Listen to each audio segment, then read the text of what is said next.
Howdy, Brazos Valley. Welcome to the latest real estate market update, your go-to source for the latest trends and stats in the Bryan-College Station housing market and beyond. I'm Hayden Riley, a licensed broker associate with Inhabit Real Estate Group, and whether you're buying, selling, or just keeping an eye on the market, I've got you covered. Today, we'll dive into the numbers from last month, straight from the Bryan-College Station MLS, the Texas Association of Realtors, and the Texas Real Estate Center. From sales volume to median home prices, we'll break it all down to help you make an informed decision based on this dynamic market. So grab a cup of coffee, maybe a pen and a paper, and let's see how this market's shaping up. Trust me, there are some interesting trends you won't want to miss. You ready? Let's jump in.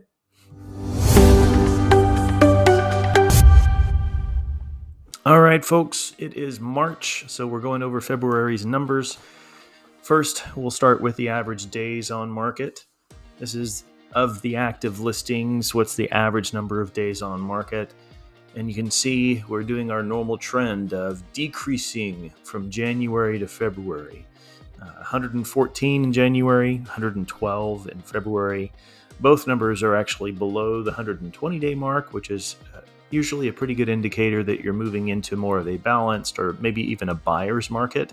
If you're below that number, it would be an indication that we're in a seller's market, one of many indicators that we look at. Next, we'll look at the units sold or closed transactions. We're looking at the orange line, by the way.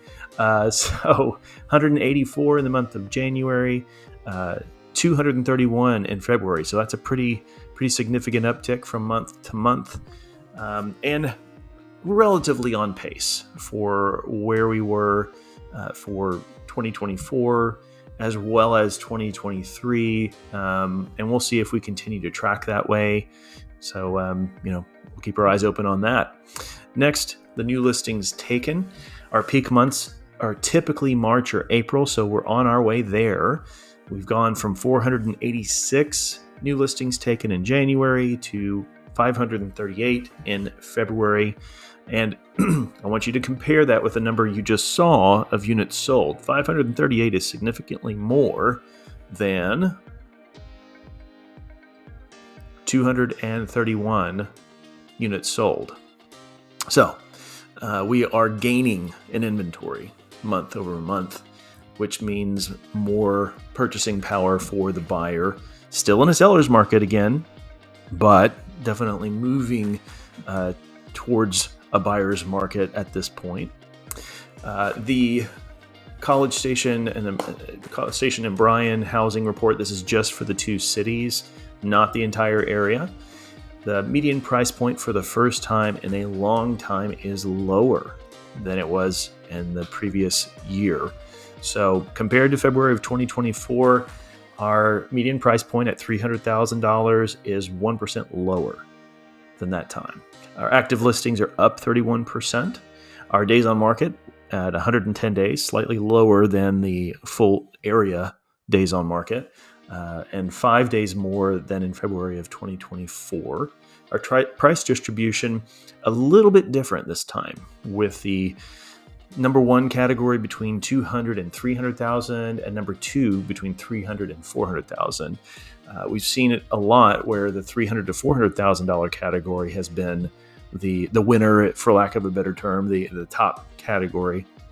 But we're used to seeing both of those being the number one and the number two together.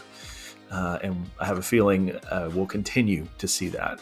Closed sales are down 12.3%, and our months of inventory at 4.4, which is definitely higher than 3.4 in February of 2024. The months of inventory, in case for those of you unfamiliar, is another measuring tool for what kind of market we're in. If we're below 6 months, that's typically an indicator that you're in a seller's market.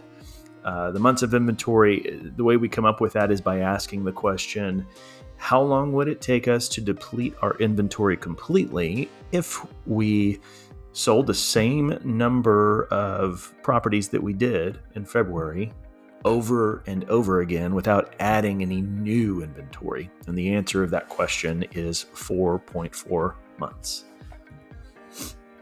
And last but not least, this is information that I put together pulling from the MLS. Last week, we had 112 properties go under contract. Out of 1,525 active listings, that means that 7.3% of our inventory went under contract in 1 week. So that is a fairly active week. It's just that we continue to add new listings onto the market. So we're having activity, but we're also adding new listings to the market, and we'll see what ends up winning out in terms of who's going to be in an advantageous position, the seller or the buyer, in the coming weeks. That's a wrap on this month's Brazos Valley Real Estate Market Update. Thanks so much for tuning in and staying informed about our ever-evolving market. If you found this video helpful, make sure to give it a thumbs up and subscribe to the channel so you never miss an update. Your support helps us reach more people just like you who want to stay on top of the real estate trends that matter. As always, if you're looking to buy, sell, or have any questions about the real estate market, I'm just a call or message away. Until next time, stay tuned, stay informed, and take care, Brazos Valley. I'll see you in the next update.